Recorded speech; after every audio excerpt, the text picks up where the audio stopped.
কথায় আছে না, যে তোমাকে রাখতে জানে সে কখনো অজুহাত খুঁজবে না, যে তোমাকে ছাড়তে জানে তার অজুহাতের কোনো শেষই হবে না। শেষে তুমি তার কাছে এটাই প্রমাণিত। বিসমিল্লাহির রহমানির রহিম। আসসালামু আলাইকুম। নতুন একটা ব্লগ ভিডিও নিয়ে আবারও আপনাদের মধ্যে হাজির হলো।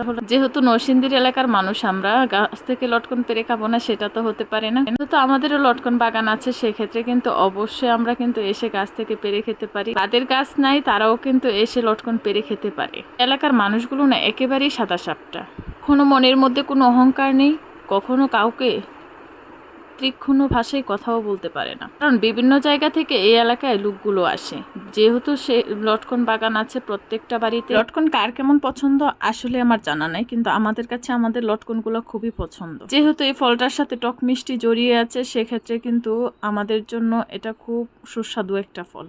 দেখতে পাচ্ছেন অর্ক গাছ থেকে পেরে এনে তারপরে হচ্ছে এটাকে ধুয়ে সেই লেভেলের খাওয়া খাচ্ছে। যাই হোক, বাচ্চাদের কিন্তু এই খাবারটা খুবই পছন্দ, আর এটার মধ্যে কিন্তু প্রচুর পরিমাণ ভিটামিন আছে। আর যেহেতু আজ আমাদের বাগানগুলো দেখতে পাচ্ছেন, এর তুলনায় এবারে লটকনের পরিমাণটা একেবারেই কম ছিল সবার বাগানেই। এবার যে ফলন হয়েছিল সে তুলনায় এবার একেবারেই কম হয়েছে, কিন্তু বাজারের দিক থেকে লটকনের ভালো দাম পাওয়া যাচ্ছে। তো আমি যে লটকনটা নিয়ে নিচ্ছিলাম এটা একটু টক টক ছিল, আর সেক্ষেত্রে হচ্ছে খুব ভালো লেগেছে। আমরা যেহেতু অনেক দূর থেকে গিয়েছিলাম, আর সেক্ষেত্রে দেখতে পাচ্ছেন দুই পাশে এত সুন্দর একটা রাস্তা ছিল। ভিউটা দেখে আমি আসলে মনোমুগ্ধ হয়ে গিয়েছিলাম, খুবই সুন্দর লাগেছিল। যেহেতু আমার অনেকদিন আগের এই ভিডিওটা করা ছিল, সেক্ষেত্রে ভিডিওটা আপলোড দিতে ভুলে গিয়েছিলাম।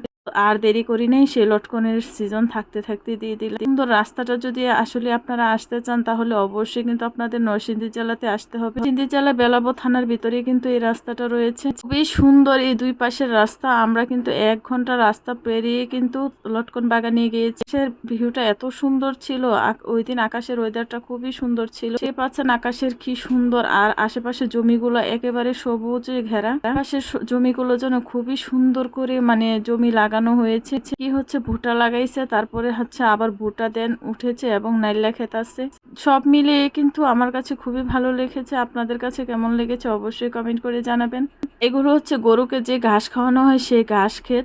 কিন্তু প্রায় জায়গাতে দেখবেন ঘাস ক্ষেত লাগানো হয়। যারা গরু পালন করা হয় তারা কিন্তু ঘাস অবশ্যই কিন্তু লাগায়, আবার বাজার থেকেও কিনে আনতে হয়। এবং সব মিলেই কিন্তু সবকিছু দিক থেকে কিন্তু এই এলাকাটা খুবই সুন্দর, এবং রাস্তার দুই পাশের পরিবেশটা কিন্তু একেবারে সবুজে ঘেরা। দেখতে পাচ্ছেন একবারে সবুজ রং, এখানে অন্য কোনো গাছপালা নাই, সব কাঁঠাল গাছ আর হচ্ছে লটকন গাছ। যত দূরে যান না কেন শুধু এই লটকন আর হচ্ছে কাঁঠাল। এই এলাকাতে শুধু লটকন কাঁঠাল ছাড়া আর কোনো ফসলই হয় না। এলাকার সৌন্দর্য বেশিরভাগ কিন্তু লটকন গাছ দিয়েই